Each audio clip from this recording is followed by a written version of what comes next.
أعوذ بالله من الشيطان الرجيم.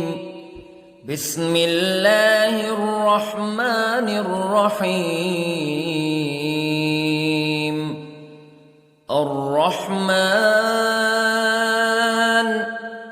علم القرآن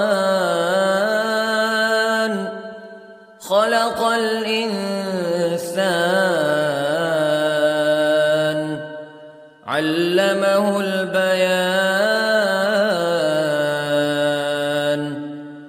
الشمس والقمر بحسبان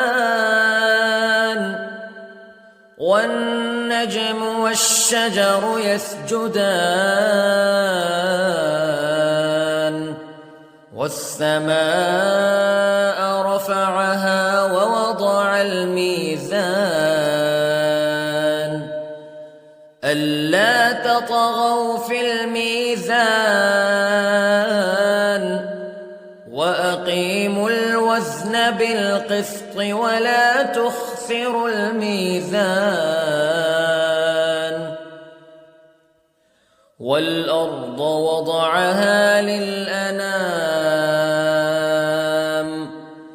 فيها فاكهة والنخل ذات الأكمام والحب ذو العصف والريحان فبأي آلاء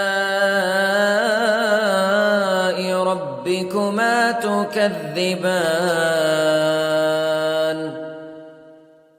خلق الإنسان من صلصال كالفخار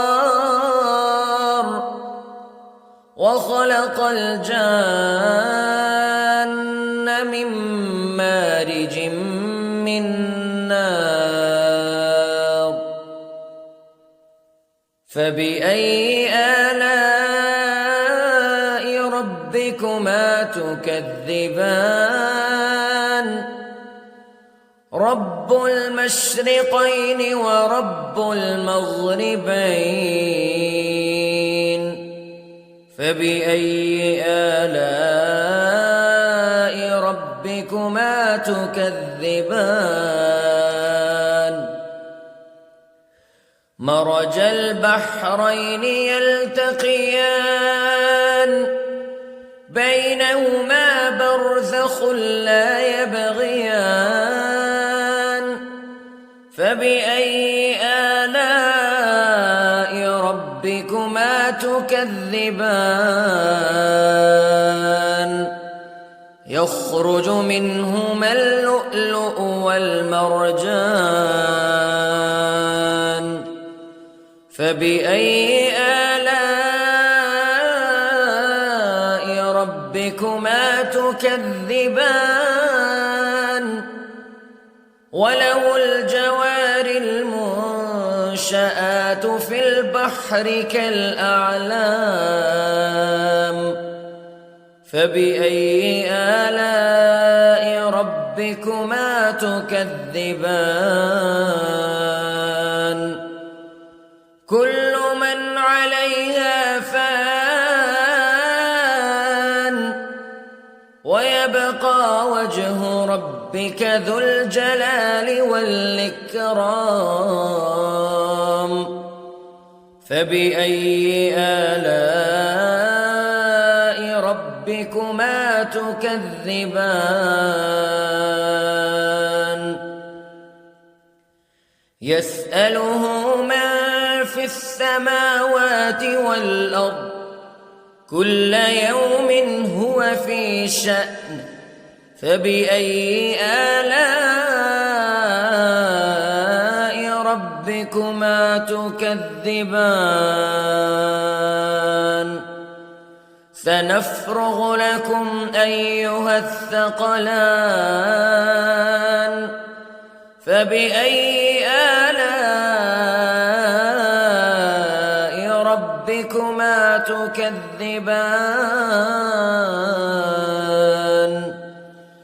يا معشر الجن والإنس استطعتم أن تنفذوا من أقطار السماوات والأرض فانفذوا لا تنفذون إلا بسلطان فبأي آلاء ربكما تكذبان يرسل عليكما شواظ من نار ونحاس فلا تنتصران فبأي آلاء ربكما تكذبان فإذا انشقت السماء فكانت وردة كالدهان فبأي آلاء ربكما تكذبان فيومئذ لا يسأل عن ذنبه إنس ولا جان فبأي آلاء ربكما تكذبان يعرف المجرمون بسيماهم فيؤخذ بالنواصي والأقدام فبأي آلاء ربكما تكذبان هذه جهنم التي يكذب بها المجرمون يطوفون بينها وبين حميم آن فبأي آلاء ربكما تكذبان ولمن خاف مقام ربه جنتان فبأي آلاء ربكما تكذبان ذواتا أفنان فبأي آلاء ربكما تكذبان فيهما عينان تجريان فبأي آلاء ربكما تكذبان فيهما من كل فاكهة زوجان فبأي آلاء ربكما تكذبان متكئين على فرش بطائنها من استبرق وجنى الجنتين دان فبأي آلاء ربكما تكذبان فيهن قاصرات الطرف لم يطمثهن إنس قبلهم ولا جان فبأي آلاء ربكما تكذبان كأنهن الياقوت والمرجان فبأي آلاء ربكما تكذبان هل جزاء الإحسان إلا الإحسان فبأي آلاء ربكما تكذبان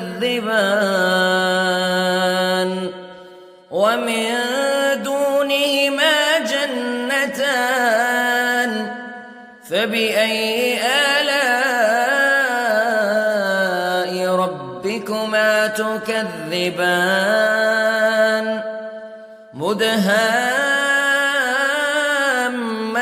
مدهامتان فبأي آلاء ربكما تكذبان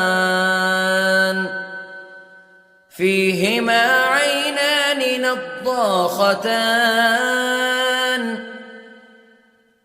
فبأي آلاء ربكما تكذبان فيهما فاكهة ونخل ورمان فبأي آلاء ربكما تكذبان فيهن خيرات حسان فبأي آلاء ربكما تكذبان حور مقصورات في الخيام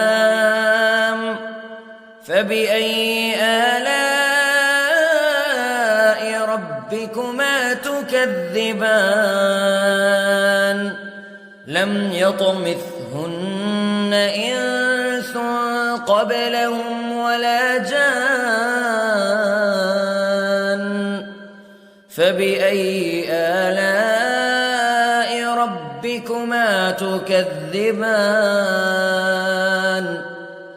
متكئين على رفرف خضر وعبقري حسان فبأي آلاء